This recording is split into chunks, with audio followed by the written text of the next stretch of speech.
With its legendary off-road capability and reputation for reliability, the Toyota 4Runner has been an extremely popular choice for off-road enthusiasts for over 40 plus years. In fact, the madness all started out with this vehicle, the original 1984 model that was basically no more than a Toyota Hilux pickup truck with a cover over the bed. It had a simple carbureted engine, a 5-speed manual, and a very durable 4-wheel drive system. Now, of course, over the years, the 4Runner has gained a cult following, and for 2025, there's finally an all-new version, and Toyota is also introducing a new off-road oriented model called this vehicle. This is the 2025 Toyota 4Runner Trailhunter. It basically sits at the top next to the TRD Pro in the off-road hierarchy. It has its own unique styling, its own unique suspension, and a look that basically promises it's ready for all your favorite overlanding adventures. So today we're actually out here just south of San Diego, California, near the US-Mexico border to finally get behind the wheel of the all-new Trailhunter. And the big question I went answered, has Toyota managed to create the perfect off-road ready 4Runner for enthusiasts? Stay tuned to find out.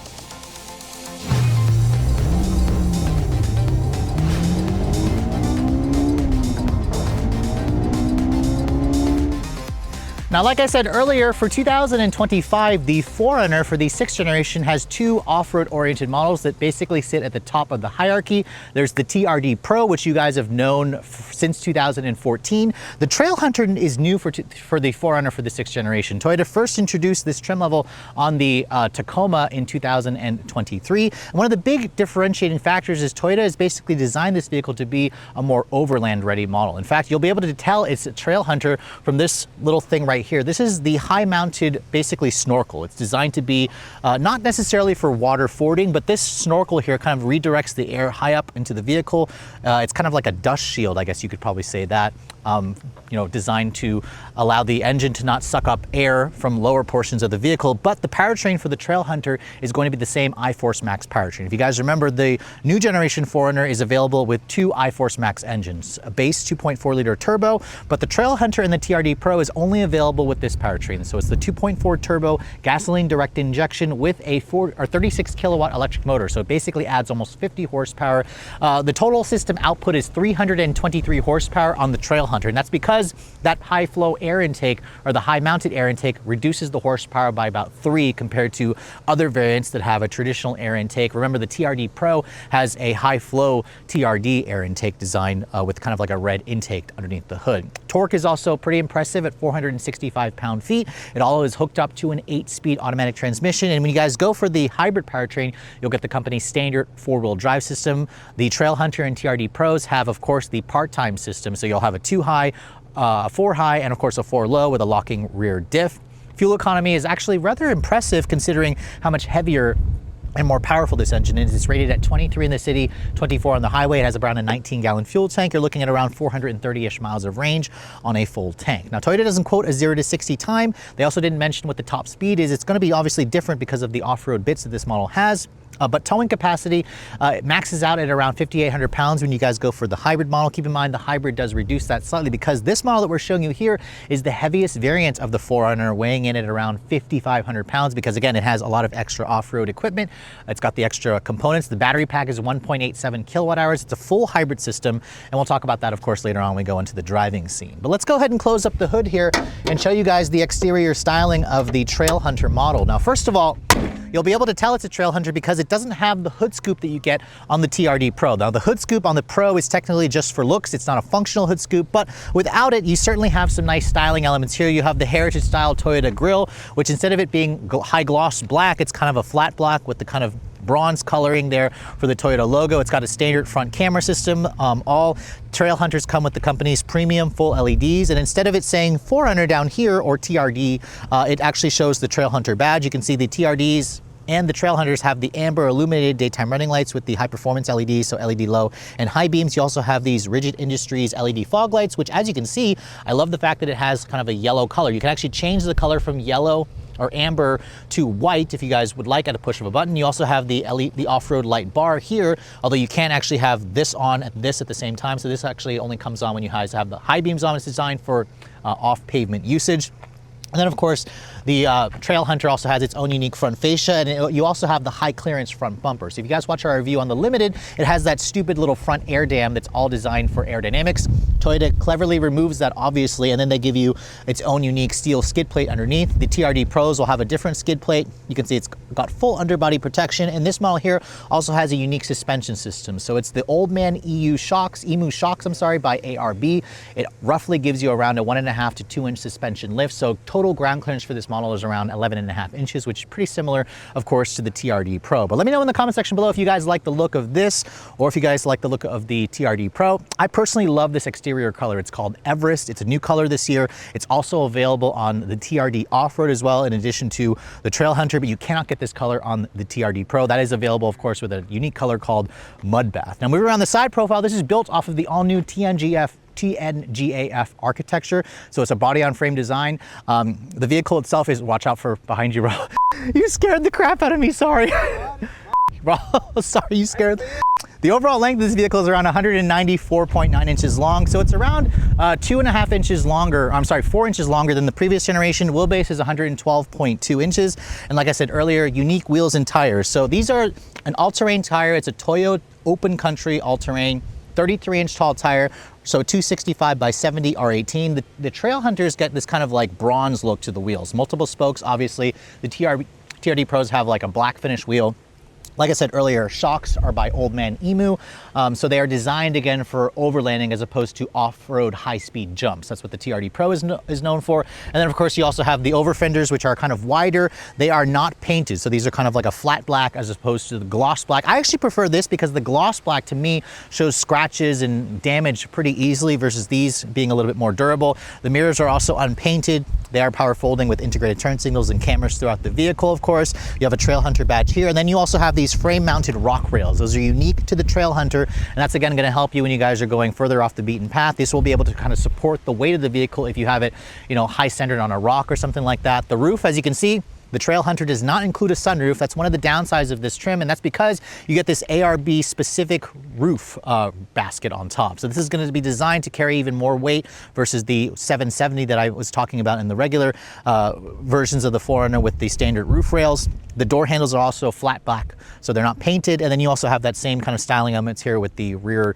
glass that kind of goes into the roof. That kind of is an homage to the second generation 4Runner. Now moving around to the rear of the vehicle, you can see it's also instantly recognizable. The taillights are full LEDs, and these also have kind of like a dark chrome tint to them. So it's a little bit different versus the taillight design that you see on other trims of the 4Runner. It also has a really cool LED design. It's a full LED, which is a really nice look. You can also see there's an iForce Max badge here.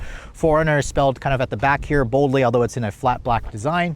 The rear spoiler also is pretty nicely pronounced. You have an integrated rear wiper underneath here along with your third brake light. You can also get this vehicle with a digital camera style rear view mirror. And then of course underneath here you have a full-size matching spare tire with an alloy. So again, that's a feature that you really require when you plan to go further off-road in case you get a flat. This is a feature that a lot of manufacturers are getting rid of, so love the fact that Toyota has kept that around. Now over here you can see there's also that Trailhunter badge there, which again, kind of gives it a distinctive look at the back with the rest of the styling elements. And then this rear window also still rolls down. So for those of you who have an old generation 4Runner, you're going to really appreciate how Toyota kept that around. Now going to the cargo area, as you can see, a power liftgate is finally included and it's standard equipment on this trim. And one of the downsides, of course, with this being a hybrid is the fact that you do have a little bit of a reduction in cargo capacity. So that floor, as you can see, is where the 1.87 kilowatt hour battery pack lives. It raises the floor probably a good like 6 inches. And Toyota says when the rear seat is up, you get around 42 cubic feet of space. If you fold down the rear seat, it expands it to around 82 cubic feet of space. You cannot get a third row on the hybrid models in general, so don't expect to find it on the Trailhunter because it's standard. But keep in mind, if you guys don't have the hybrid powertrain, the max cargo figure goes up to around 90 cubic feet, which is actually among the best in the segment. So I really kind of wish that Toyota would have done a better job with the packaging of the battery, because this is kind of a high liftover height, but it is still a ridiculously practical vehicle for those of you who need to go camping and you need to put a lot of gear back in the trunk area. Now moving on to the interior of this 2025 Toyota 4Runner Trailhunter. That is definitely quite a nameful. I hope you guys like an interior that's kind of a grayish green, because this is the only interior color that you can get. Toyota calls it mineral. So it's actually a mineral Softex. So it's a fake leather material as opposed to a real leather. Although Toyota's Softex is definitely a nice feeling material. It feels very durable. It feels very plush. It feels like it's going to last a long time. And I also really like it in this color. It's kind of a great combination with the Everest green exterior and this kind of grayish green with the kind of copper contrast stitching and piping. The seats are also 12-way power adjustable. The driver side has a 2-person memory, and they are also heated and ventilated. Remember, this trim level kind of sits at the hierarchy next to the TRD Pro, and I think Toyota has done a good job with making the interior feel a little bit more premium, even though it doesn't really feel too luxurious. Now, stepping inside, there are no running boards, so instead you kind of just have to push yourself in. For somebody like myself, it would be nice if there was a grab handle here, but once you're inside, this vehicle has a nice commanding view of the road. Remember, it has around 11.5 inches of ground clearance. As I shut the door has a solid sounding thunk. And then when you want to start the vehicle up, here's the key fob for the car. You can see it's Toyota's current intelligent access key with the typical buttons here for lock, unlock, power liftgate, and of course a panic function. On the back of the 4Runner, or on the key fob, it actually says 4Runner with that technical camo design that we first saw in some Tundra and Sequoia models, which were the TRD Pro trims. Now, starting the vehicle up, you can see start-stop button is right here. The TRD Pro will have a red start-stop button that says TRD. But not this vehicle. When you start it up, you can see the engine just kind of whirs to life because this is a full hybrid vehicle. Now, there are instances where it'll start up without the engine actually coming on, and you'll just have to look in the instrument panel and it says ready. You can see it's got a fully digital 12.3-inch cluster, which is slightly customizable. It's pretty similar to other Toyota gauges that I've shown you, which are fully digital. And then looking at the rest of the interior, you can see the door panel has a really nice soft text material here where it's nice and padded, where you'd rest your elbow perfectly. You have more of that gray, greenish color soft text here on this area. There's also a Trailhunter badge here. This trim here, which I'll talk about, is also on the dash. It looks pretty interesting. The window controls are one touch up, down for all 4. You have the power folding mirrors, of course. All the buttons and switchgear aren't fancy, but they feel durable. They feel like they're gonna last a long time. The steering wheel is also a power tilt telescoping steering wheel. So again, that used to be a feature that Toyota would reserve for Lexus.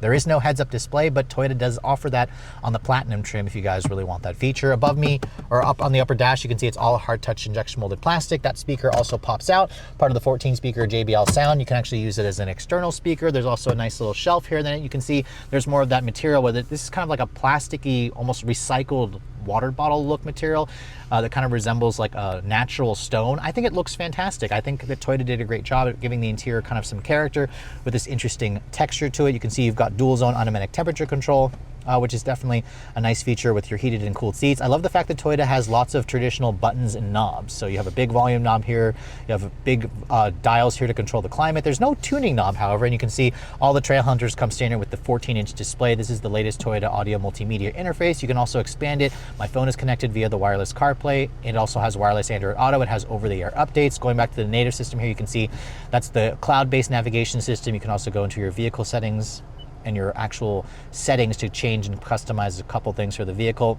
Overall, the system's software is fine. It's not like the most groundbreaking in terms of resolution and quality, but it works well. It's also relatively quick to respond and connect to my phone. I also like the size of the screen. I like the fact that the Trailhunter and the TRD Pros all come with the big 14-inch display. Now, when I put the vehicle into reverse, you can see there's your backup camera. It's a multi-view camera system, especially if you guys go off-roading. It also has a washer. It also has multiple curb views and under camera views and whatnot, a front view, a full 360 view. So the resolution and quality of this backup camera has just gotten so much better. So this is something that Toyota has needed to do for a while. And I really am annoyed the fact that it doesn't look like the same car on the outside, but I imagine that's something that I believe some manufacturers let you change, but Toyota clearly doesn't let you do that.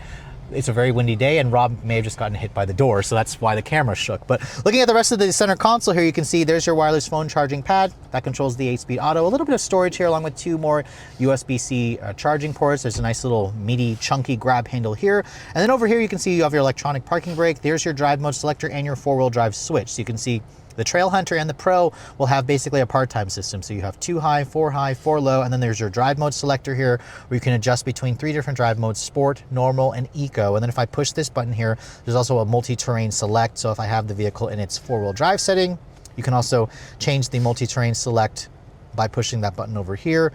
Although right now I believe it has to be in low range. There's also a downhill assist control. There's also a rear locker and a stabilizer bar disconnect system. So that's of course going to increase the wheel articulation. This is still kind of an empty button over here, but it's nice to see that Toyota is using almost all the empty buttons in the center console. It makes it look like you didn't actually skimp out or cheap out and not get a certain option package. Now over here you can see pretty big size cup holders, nice padded center console. Open this up.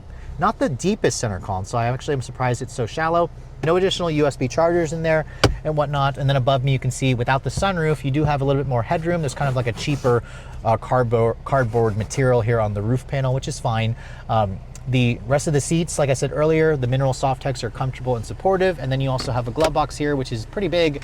It goes into the dash. It's damped, but not lined with felt. I like how the Toyota script here is also outlined in the same kind of orangey copper look behind the actual lettering. But let's go ahead and hop into the backseat area. I want to show you guys what that space is like. Now, when you get back here, as you can see, you just have a bench. So this vehicle will seat up to 5 people. These seats also do have the ability to fold. So if you want to fold them down, you basically just pull on that. The seats will kind of catapult forward, which is definitely nice, but it also doesn't create a flat floor. You can see there's a pretty big dip right there. So if you want to have a sort of flat floor, you basically just kind of push that down. But again, there's still like a nice little ridge right here. So this is not good if you guys need to pile this up with all of your stuff if you're planning to move. Remember, the hybrid battery pack eats into the space a little bit compared to the non-hybrid. But getting back here, as you can see, Toyota says you have around 35 inches of legroom, which is about 2 inches more than the previous generation, but with the body-on-frame design and the live axle at the back, the floor is a little bit higher. But as you can see, at 5'7", I can sit back here. I can also kind of cross my legs. This is basically my driving position.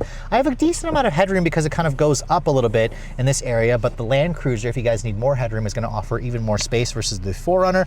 The rear seat area, the doors have a soft touch material over here where it's padded. It's covered in the same leatherette material. Same thing down here. You have your cup holder storage over here. You also have rear seat air vents, which is nice. A power outlet, 2 USB ports, and if you want heated seats back here, you have to go for the platinum trim. That's the only trim to kind of get you that, along with the heads-up display. And then if you fold this down, you can see there's an armrest with 2 cup holders. So if you guys want to use the 4Runner as a family vehicle, you certainly can do so. But just remember, there are compromises that you have to make when you buy an off-road style vehicle like this.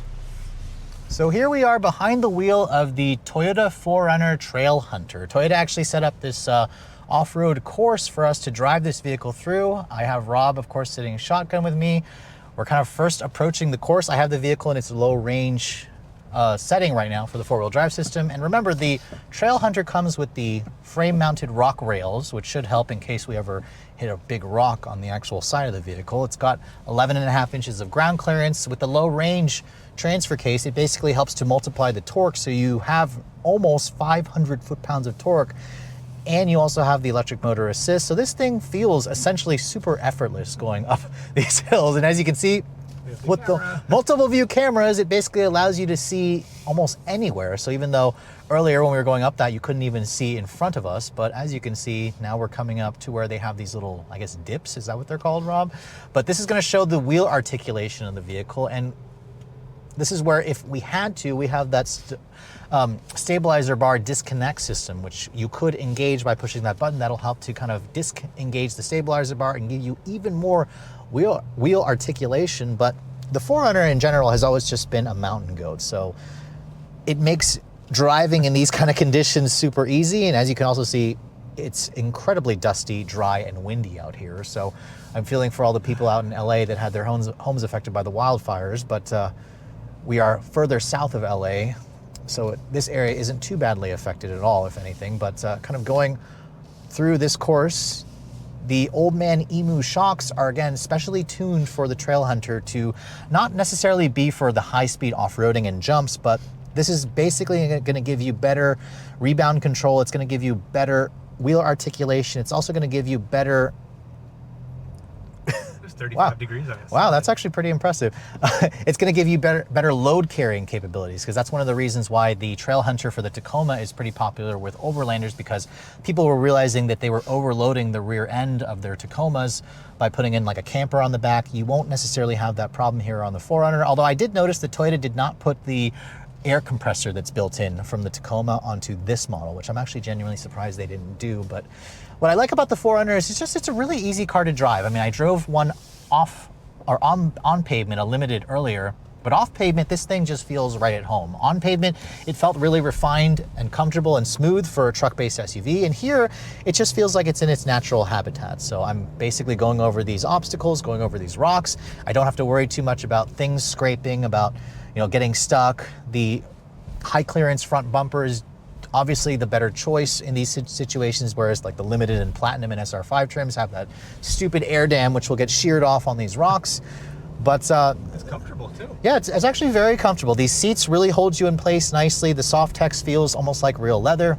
And the engine just has plenty of power. I mean, yes, it's not a V6 or a V8. I know you purists out there are probably pissed off.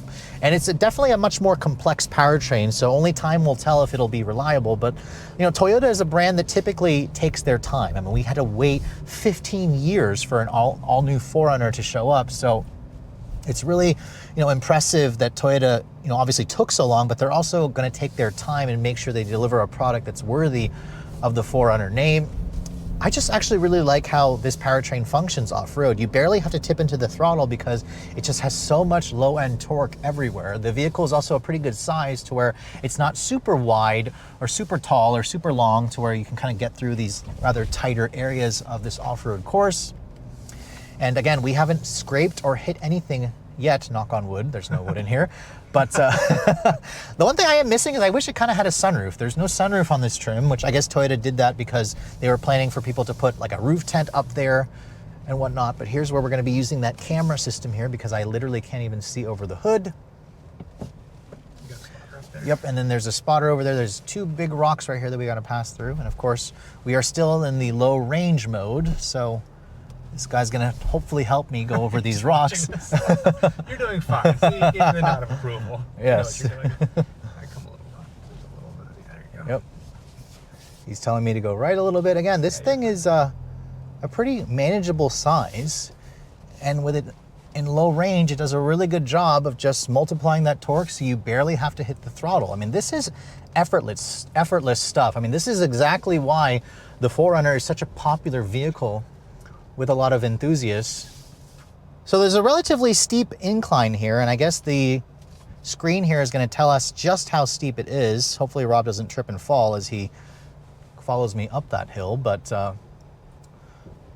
again, I barely have to touch the throttle because the low range is just multiplying the torque. And let's go ahead and start climbing up this hill. We are showing 30% grade, basically, which is pretty impressive. And again, I barely have to touch the throttle. It just kind of goes and gets its way up the hill. The cameras show all that I need to see so I don't have to worry about hitting something. And we'll go ahead and let Rob back in because it's probably really windy outside and dusty. I was hoping it would be a little more challenging for a while there. Oh, Jesus. It's a 4Runner. It can easily do this kind of stuff. More challenging for me to follow you. Yeah, this is kind of where we noticed that Jeep will put out even more treacherous off-road conditions like butt-clenching moments. Toyota tends to be a little bit more conservative like they always are. But this has been eating it up. Yeah, it's eating it up like crazy, and it just feels like it can take more and more, which is one of the reasons why this vehicle has such a huge following of people. When you go down those steeper decline, you can also engage the downhill assist control, which we didn't even really need to use at all. But again, I'm just kind of managing the brakes here. It kind of uses a little bit of regen braking a little bit, because remember, it's a hybrid. And then over here, it looks like you can use the cameras again. Slidey. A little slidey, yeah. But yeah, this thing, I am super impressed with. I mean, I've always been impressed with the 4Runners, but the ride quality's gotten better, the four-wheel drive system's gotten better, the powertrain is super smooth, super refined, lots of torque. So for those of you who, again, have been waiting for a new generation, this is definitely worth the wait. The big question is do you want to go Trailhunter or do you want to go TRD Pro? Let me know in the comment section below which way you would go. Now, with just under 100,000 units sold, the Toyota 4Runner is still one of the most popular truck-based SUVs out there. In fact, if you're looking for a body-on-frame SUV like this, your choices are pretty limited. Toyota is one of the few manufacturers that has decided to stay in this game.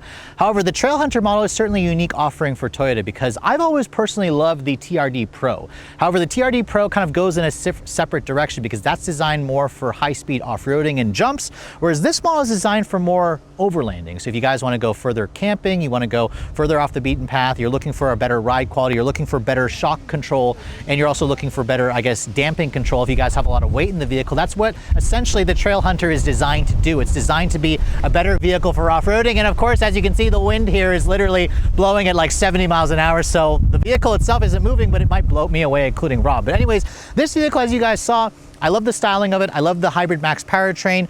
The interior in general, I think Toyota's done a good job at differentiating it. The ride quality and the off-road performance is very impressive, but I'll have to wait and get one for a full week to see how it's like actually on the road, because with the unique suspension setup, I imagine it's gonna have slightly different on-road dynamics versus the TRD Pro. But the one thing I wish Toyota would do is I kind of wish they would offer this trim level and the Pro without the hybrid powertrain, because as you guys saw, it kind of eats into the space in the cargo area, which could be a deal breaker for some. I think that they could bring the price down if they offered it with just the iForce powertrain as opposed to the iForce Max, but I can kind of see why Toyota is doing that, because the hybrid powertrain is basically the most powerful production 4Runner that you're ever gonna find. Although again, with this trim, you do lose a little bit of power because of that high mount air intake. Now, if you guys are looking to get your hands on this vehicle, you're gonna have to wait until the end of February, because while the non-hybrids are heading to dealer showrooms now, you're gonna have to wait again a month for the hybrids to show up. But if you guys are looking to get your hands on the Trailhunter or the TRD Pro, basically you're gonna have to spend a lot of money, because the regular 4Runner starts at around $40,700 for the SR5.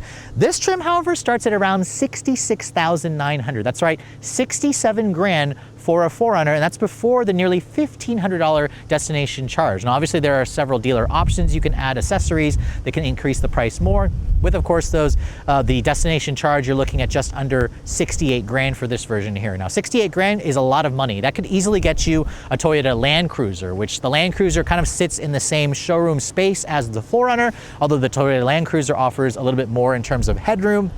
What's interesting is Toyota doesn't offer a TRD Pro or a Trailhunter on the Land Cruiser, but you could easily do that in the aftermarket. So this is certainly an interesting offering. Personally, for me, I would probably still go for the TRD Pro because I like the looks of it a little bit more, although I do like the interior option color of this. Although in the Pro, you can get it with Toyota's really nice circuit red leather interior. But again, for around $70,000, there are a lot more options out there, but I think Toyota has done a great job here in essentially creating the ultimate off-road oriented 4Runner, especially for those of you who really want to go further off the beaten path on those dedicated camp trails. With all that said, hope you guys have enjoyed my full overview on the brand new 2025 Toyota 4Runner in the Trailhunter spec. If you're also looking to see the latest cars I'm testing, be sure to follow me on Instagram at redline_reviews, like us on Facebook, and as always, guys, please keep subscribing to the Redline Reviews YouTube channel for all the latest reviews. Thank you so much for watching. I'll catch you all in the next video.